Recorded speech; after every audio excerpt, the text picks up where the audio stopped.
ಬಾಲಿವುಡ್ನ ಬಹುನಿರೀಕ್ಷಿತ ರಾಮಾಯಣ ಚಿತ್ರದಲ್ಲಿ ನಟ ಯಶ್ ಅವರು ರಾವಣನ ಪಾತ್ರದಲ್ಲಿ ಕಾಣಿಸಿಕೊಳ್ತಿದ್ದಾರೆ. ಕ್ಯಾಲಿಫೋರ್ನಿಯಾದ ಸ್ಯಾನ್ ಡಿಯಾಗೋ ಕಾಮಿಕ್ ಕಾನ್ ಇವೆಂಟ್ನಲ್ಲಿ ಯಶ್ ಭಾಗಿಯಾಗಿದ್ದಾರೆ. ಈ ವೇಳೆ ವಿದೇಶದ ಮಾಧ್ಯಮಗಳ ಜೊತೆ ಮಾತನಾಡಿರುವ ಅವರು, ರಾವಣನ ಪಾತ್ರವನ್ನು ಬೆಳ್ಳಿತೆರೆಯ ಮೇಲೆ ತರುವುದು ತಮಗೆ ದೊರೆತ ದೊಡ್ಡ ಸಂತೋಷ ಅಂತ ಹೇಳಿದ್ದಾರೆ. ಇದರೊಂದಿಗೆ ಚಿತ್ರದ ಸವಾಲುಗಳ ಬಗ್ಗೆಯೂ ಮಾತನಾಡಿದ್ದಾರೆ. ರಾಮಾಯಣ ಪ್ರತಿಯೊಬ್ಬರಿಗೂ ತಿಳಿದಿರುವ ಕತೆ.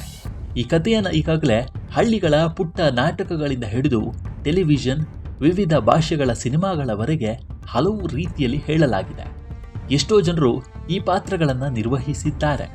ಹೀಗಿರುವಾಗ ಈ ಚಿತ್ರದಲ್ಲಿ ಅದನ್ನು ಒಂದು ವಿಭಿನ್ನ ಹಾಗೂ ವಿಶಿಷ್ಟ ಶೈಲಿಯಲ್ಲಿ ಪ್ರಸ್ತುತಪಡಿಸುವುದು ಮತ್ತು ಅದು ಅಷ್ಟೇ ನೈಜವಾಗಿ ಕಾಣಿಸುವಂತೆ ಮಾಡೋದು ನಮಗೆ ಇದ್ದ ದೊಡ್ಡ ಸವಾಲಾಗಿತ್ತು ಅಂತ ಯಶ್ ವಿವರಿಸಿದ್ದಾರೆ.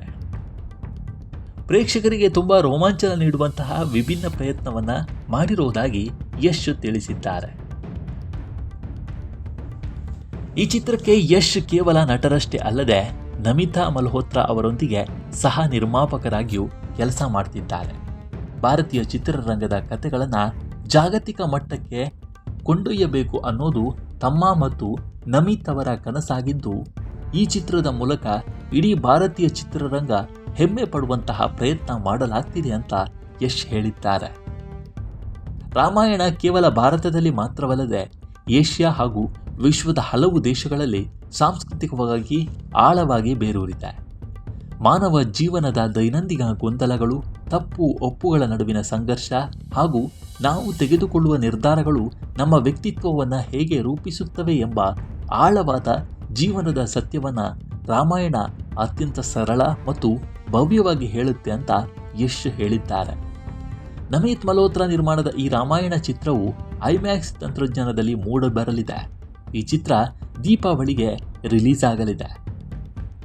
ಇನ್ನು ಮಹತ್ವಾಕಾಂಕ್ಷೆಯ ರಾಮಾಯಣ ಚಿತ್ರದ ಟ್ರೇಲರ್ ಪ್ರಿವ್ಯೂ ಇವೆಂಟ್ ಕಳೆದ ವಾರವಷ್ಟೇ ದೆಹಲಿಯಲ್ಲಿ ಅದ್ದೂರಿಯಾಗಿ ನಡೆದಿತ್ತು. ಅಲ್ಲಿ ಬಂದ ಸೆಲೆಬ್ರಿಟಿಗಳಿಗೆ ಮಾತ್ರ ಟ್ರೇಲರ್ ತೋರಿಸಲಾಗಿತ್ತು.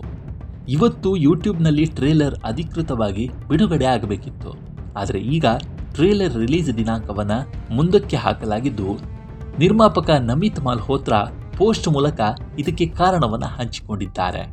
ಇದು ಅಭಿಮಾನಿಗಳಿಗೆ ಬೇಸರ ಮೂಡಿಸಿದೆ. ಇಂದು ನಮ್ಮ ರಾಮಾಯಣ ಚಿತ್ರಕ್ಕೆ ಅತ್ಯಂತ ವಿಶೇಷವಾದ ಕ್ಷಣ. ರಾಮಾಯಣವನ್ನು ಜಾಗತಿಕ ಮಟ್ಟಕ್ಕೆ ಕೊಂಡೊಯ್ಯಬೇಕೆಂಬ ನನ್ನ ಕನಸು ಸೋನಿ ಪಿಕ್ಚರ್ಸ್ ಎಂಟರ್ಟೈನ್ಮೆಂಟ್ ಸಂಸ್ಥೆಯೊಂದಿಗಿನ ನಮ್ಮ ಪಾಲುದಾರಿಕೆಯಿಂದಾಗಿ ನನಸಾಗ್ತಾ ಇದೆ. ಈ ಮಹತ್ವದ ಬೆಳವಣಿಗೆ ಹಿನ್ನೆಲೆಯಲ್ಲಿ ನಾವು ನಮ್ಮ ಚಿತ್ರದ ಟ್ರೇಲರನ್ನು ಮುಂದಿನ ದಿನಗಳಲ್ಲಿ ಜಾಗತಿಕ ಮಟ್ಟದಲ್ಲಿ ಒಂದೇ ಬಾರಿಗೆ ವಿಶ್ವಾದ್ಯಂತ ರಿಲೀಸ್ ಮಾಡ್ತಾ ಇದ್ದೇವೆ ಅಂತ ತಿಳಿಸಿದ್ದಾರೆ. ಆದರೆ ಟ್ರೇಲರ್ ರಿಲೀಸ್ನ ಹೊಸ ದಿನಾಂಕವನ್ನು ರಿವೀಲ್ ಮಾಡಿಲ್ಲ.